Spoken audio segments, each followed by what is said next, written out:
শুরুতেই জানাবো জুলাইয়ের দ্বিতীয় সপ্তাহে অনুশীলন ফেরানোর পরিকল্পনা বিসিবির। এখন টি-20তে গুরুত্ব বোর্ডের।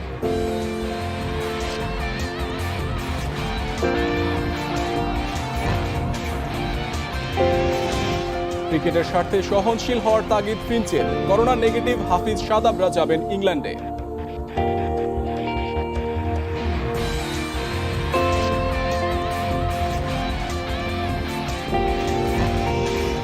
বিশ্বকাপ খেলা ভালবুয়েনা ভিড়তে পারেন বসুন্ধরায়। তৃণমূল ও অবকাঠামোয় গুরুত্ব বাড়াতে বলছেন মামিজ।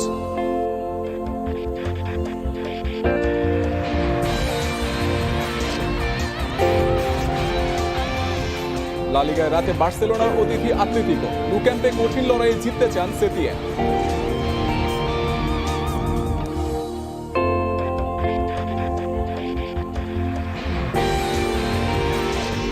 এতক্ষণ শুনছিলেন শিরোনাম, এবার বিস্তারিত। শুরুতে ক্রিকেটের।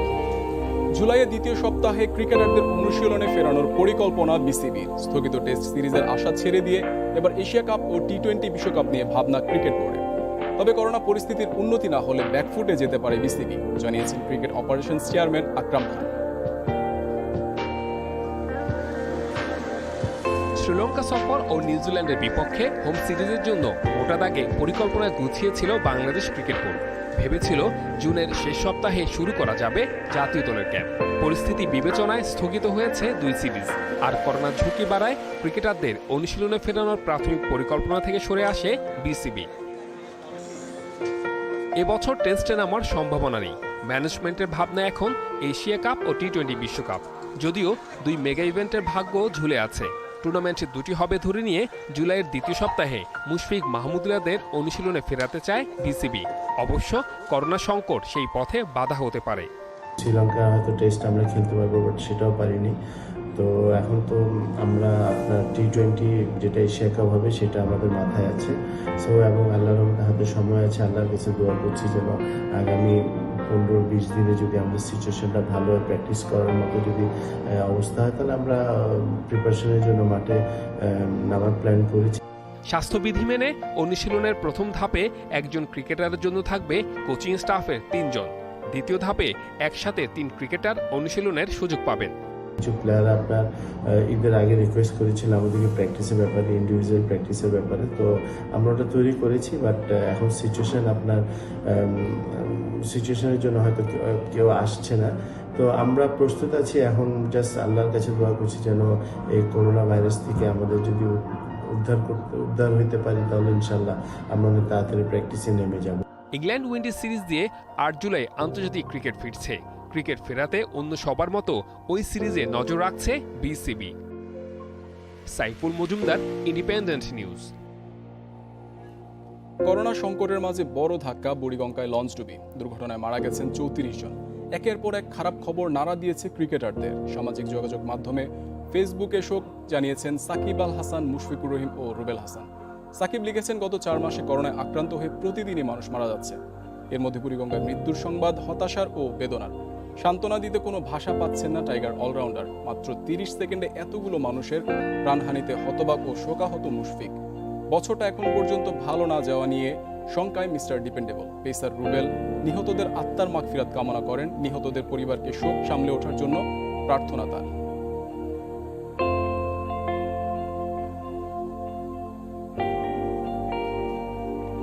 সিরিজ স্থগিতের তালিকা লম্বা হচ্ছে। বিপর্যয়ের মুখে ক্রিকেট সূচি। এই সংকটে সব বোর্ডের সমন্বয় জরুরি। ক্রিকেটের স্বার্থে সহনশীল হওয়ার তাগিদ অ্যারন ফিঞ্চের। এদিকে উইন্ডিজ সিরিজ দিয়ে প্রত্যাবর্তনের অপেক্ষায় বেন স্টোকস। রুটের শূন্যতায় চাপমুক্ত থেকে নেতৃত্ব দিতে প্রস্তুত তিনি। সুখবর আছে পাকিস্তানের জন্য। ইংল্যান্ড দলের সঙ্গে যোগ দিতে পারবেন দ্বিতীয় দফায় করোনা নেগেটিভ 6 ক্রিকেটার।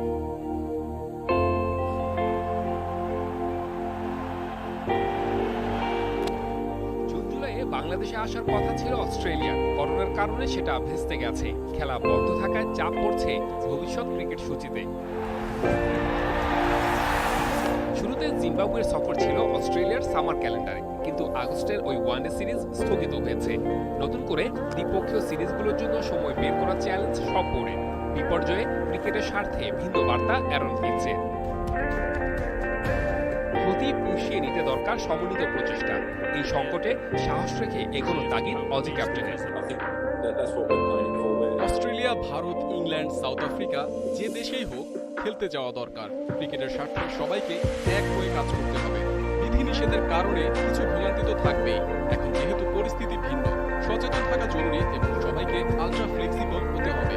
হুট করে দূরে যাওয়ার জন্য প্রস্তুত থাকতে হবে। ক্রিকেট ফেরাতে ইংল্যান্ড পথ দেখাবে অন্যদের। উইন্ডিজের পর পাকিস্তান সিরিজ, জুলাই আগস্টের টানা খেলার ধকল থ্রি লায়ন্সে। প্রত্যাবর্তনের শুরুটা বেন স্টোকসের জন্য স্পেশাল, কারণ প্রথম টেস্টে রুটের শূন্যতায় নেতৃত্ব স্টোকসের কাঁধে।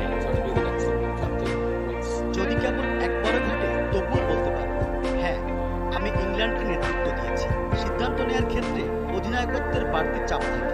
আমি ইতিবাচক মানসিকতায় এগোব, সবসময় ব্যাটে বলে গুরুত্বপূর্ণ অবদান রাখতে চাই। সোমবার 20 ক্রিকেটার নিয়ে ইংল্যান্ডে পা রাখে পাকিস্তান। তাদের জন্য সুখবর, 3 দিনের ব্যবধানে দুবার করোনা টেস্টে নেগেটিভ হাফিজ, সাদাব সহ 6 ক্রিকেটার। ইংল্যান্ডে দলের সঙ্গে যোগ দিতে বাধা নেই, সেটা নিশ্চিত করেছে Pakistan cricket board. Saiful Majumdar, independent news. এবার ফুটবলের খবর। দানিয়েল কলিন্দ্রেস চলে গেছেন, আর শূন্যতা পূরণে আরো ভালো মানের ফুটবলার আনতে চায় বসুন্ধরা কিংস। এর মধ্যে খোঁজ শুরু করেছেন কর্তারা। গুঞ্জন আছে কিংস ডেরায় ভিড়তে পারেন ফ্রান্সের হয়ে বিশ্বকাপ খেলা ম্যাথিও ভালবুয়েনা। ফুটবলারদের তথ্য, পরিসংখ্যান, দলবদল সংক্রান্ত ওয়েবসাইট transfermarket.com-এ ভালবুয়েনার প্রোফাইল পেজে এই খবরের সত্যতা মিলেছে, যেখানে লেখা এই ফ্রেঞ্চ তারকাকে পেতে আগ্রহী বসুন্ধরা কিংস। বর্তমানে গ্রিক ক্লাব অলিম্পিয়াকোসের হয়ে খেলছেন 35 বছর বয়সী অ্যাটাকিং মিডফিল্ডার। এই ক্লাবে 21 ম্যাচে করেছেন 6 গোল। ফ্রান্স জাতীয় দলের জার্সিতে 52 ম্যাচে 8 গোল ভালবুয়েনার। transfermarket.com-এর তথ্য অনুযায়ী English centre back Steven Taylor এবং আর্জেন্টাইন এমানুয়েল লেদেসমা আছেন বসুন্ধরা কিংসের পছন্দের তালিকায়।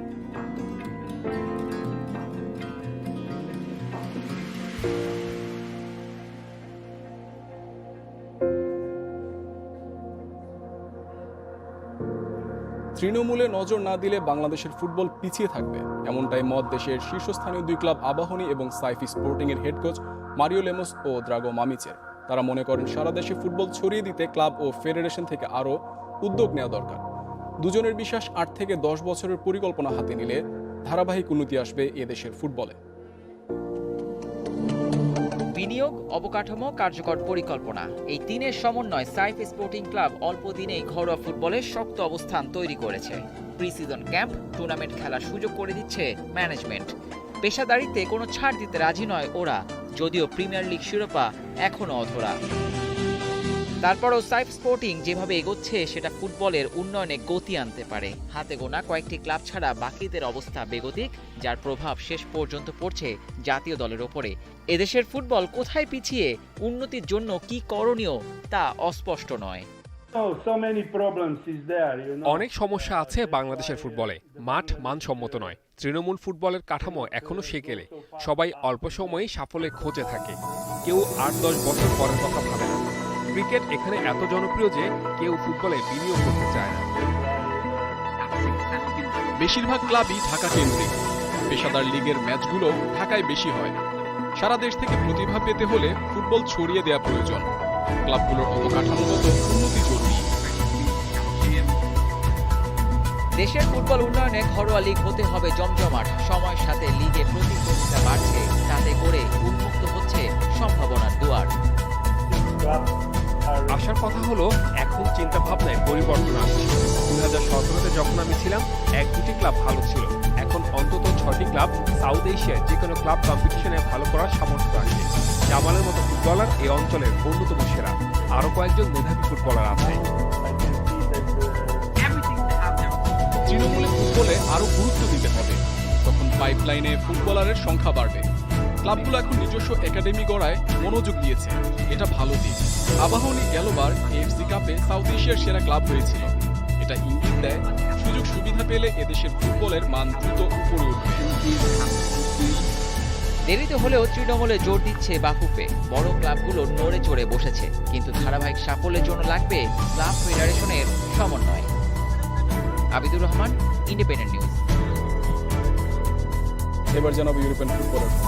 লা লিগায় রাতে বিগ ম্যাচ, বার্সেলোনার অতিথি আতলেতিকো মাদ্রিদ। সবশেষ সেল্তা ভিগোর কাছে হোঁচট খাওয়া বার্সা জয়ে ফিরতে মরিয়া। শীর্ষে থাকা রিয়ালকে চাপে রাখতে পূর্ণ পয়েন্টের বিকল্প নেই। অন্যদিকে মেসিদের শক্ত পরীক্ষা নিতে প্রস্তুত আতলেতিকো। সাম্প্রতিক ফর্ম আত্মবিশ্বাসী করছে সিমিওনির দলকে। ন্যু ক্যাম্পে ম্যাচ শুরু বাংলাদেশ সময় রাত 2টায়। এখন প্রতিটি ম্যাচে ফাইনাল অ্যাটাক, হারলেই বিপদ। করোনা বিরতির পর 5 ম্যাচে 3 জয়ের বিপরীতে 2 ড্র বার্সেলোনাকে নামিয়ে দিয়েছে দ্বিতীয় স্থানে। রিয়ালকে চাপে রাখতে আতলেতিকো পরীক্ষায় জিততেই হবে মেসিদের। সেরা চারে জমজমাট লড়াই। 1-2-এর রিয়াল বার্সার মধ্যে ব্যবধান 2 পয়েন্ট। 3 আর 4-এ থাকা দুই দল এখন 4 পয়েন্টের দূরত্বে। সবশেষ সেল্তা ভিগোর মাঝে পয়েন্ট খুঁড়িয়ে বিপাকে বার্সা। কোচিং স্টাফের সঙ্গে মেসির দূরত্ব পরিস্থিতি জটিল করেছে। নিউ ক্যাম্পে অ্যাথলেটিকো বাধার পর কঠিন মনে হচ্ছে। চোটের কারণে নেই ডি ইয়ং, গ্রিজম্যানের ফিটনেস নিয়েও আছে শঙ্কা। তবে নিষেধাজ্ঞা কাটিয়ে ফিরবেন সার্জিও বুস্কেটস।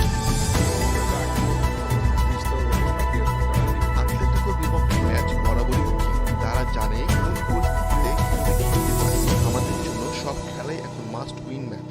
যে কোনো কিছুই হতে পারে। এ পর্যায়ে এসে ভুলের সুযোগ নেই। Muy identificado con su manera de hacer las cosas.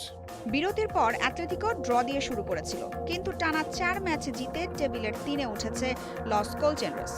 সাম্প্রতিক ফর্ম ধরে রেখে বার্সার মাঠ থেকে পয়েন্ট নিয়ে ফিরতে চায় ছোট মাদ্রিদ। তবে কোকে এবং সাভিচের অভাব ভোগাতে পারে সিমিওনিকে। বার্সেলোনা সেরা দল, তাদের বিপক্ষে লড়াই সহজ হবে না।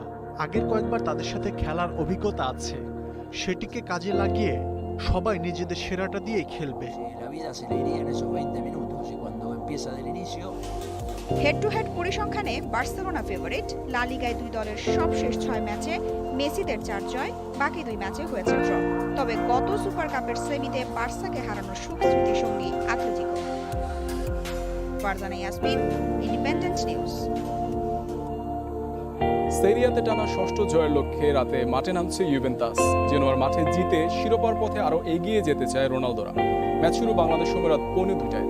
এদিকে ইংলিশ প্রিমিয়ার লিগে অ্যাওয়ে ম্যাচে ম্যান ইউ এর লড়াই ব্রাইটনের বিপক্ষে। জিতলেই টেবিলের 4-এ উঠবে রেড ডেভিলস। খেলা শুরু রাত 1:15। লাৎসিওর চেয়ে 4 পয়েন্টের লিডে টেবিল টপার ইউভেন্টাস। তবে নির্ভর থাকার সুযোগ নেই। শিরোপার পথে এগিয়ে যেতে জেনোয়ার মাঠে জয় চায় তুরিনের ওল্ড লেডি। সবশেষ ম্যাচে রোনালদোর দুর্দান্ত পারফরমেন্স স্বস্তি দিচ্ছে ইউভদের। হাঁটুর চোটে মাঠের বাইরে অ্যালেক্সান্দ্রো। এখনও ফিট নন লিওনার্দো বনুচ্চি। 2 দলের 28 মুখোমুখিতে 18 জয় ইউভেন্টাসের, হার 4টিতে। পরিসংখ্যান ও ফর্মে টেবিলের 16 নম্বরে থাকা জেনোয়ার পরীক্ষা সহজ হবার কথা চ্যাম্পিয়নদের জন্য। তারপরও সতর্ক কোচ মাউরিসিও সারি। শুধু ইউভেন্টাস নয়, বাকি দলগুলোর জন্য জেনোয়া শক্তিশালী প্রতিপক্ষ। রেলিগেশন এড়াতে ওরা সেরাটা দিয়ে খেলবে। জয় ধরে রাখতে সবাইকে সতর্ক থাকতে হবে।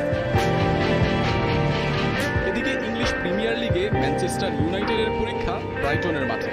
31 ম্যাচে 49 পয়েন্ট নিয়ে টেবিলের 5-এ আছে ম্যান ইউ। চ্যাম্পিয়ন্স লিগ স্পটের লড়াইয়ে টিকে থাকতে জয় দরকার তাদের। ব্রাইটনকে হারালেই উলভারহ্যাম্পটনকে টপকে টেবিলের 4-এ উঠে আসবে সুলশায়ারের দল। আমাদের লক্ষ্য শীর্ষ 4 থেকে মৌসুম শেষ করা। ছেলেরা দারুণ ছন্দে আছে। চেষ্টা থাকবে মৌসুমের বাকি সবকটি ম্যাচ জেতার। সব ধরনের প্রতিযোগিতা মিলিয়ে গত 14 ম্যাচে হারেনি রেড ডেভিলস। এফএ কাপের সেমিফাইনালে ওঠায় আত্মবিশ্বাস বেড়েছে। টেবিলের 15 নম্বরে থাকা ব্রাইটনের বিপক্ষে একাদশে বেশ কিছু পরিবর্তনের ইঙ্গিত দিয়েছেন Solskjaer. Mohammad Nazim, Independent News. দায়িত্ব নেওয়ার 9 মাসের মাথায় বরখাস্ত হলেন ভ্যালেন্সিয়ার হেড কোচ আলবার্তো সেলাদেস। সেই সঙ্গে পদত্যাগ করেছেন ক্লাবটির স্পোর্টিং ডিরেক্টর সিজার সানচেজ। গত সেপ্টেম্বরে মার্সেলির স্থলাভিষিক্ত হন সেলাদেস। সাম্প্রতিক ব্যর্থতায় তাকে ছাঁটাই করার সিদ্ধান্ত নিয়েছে ম্যানেজমেন্ট। গেল 4 ম্যাচের মধ্যে 3টিতে হেরেছে ভ্যালেন্সিয়া। লা লিগায় আছে টেবিলের 8 নম্বরে। সেলাদেসের জায়গায় মৌসুমের শেষ পর্যন্ত দায়িত্ব পালন করবেন ভোরো গঞ্জালেস। এর আগে অন্তর্বর্তী কোচ হিসেবে 6 বার ক্লাবটির সঙ্গে কাজ করেছেন তিনি। 2014 সালে ভ্যালেন্সিয়ার মালিকানা কিনে নেন সিঙ্গাপুরিয়ান বিলিয়নিয়ার পিটার লিম। এরপর থেকে 6 জন কোচ বরখাস্ত হলো ক্লাবটিতে।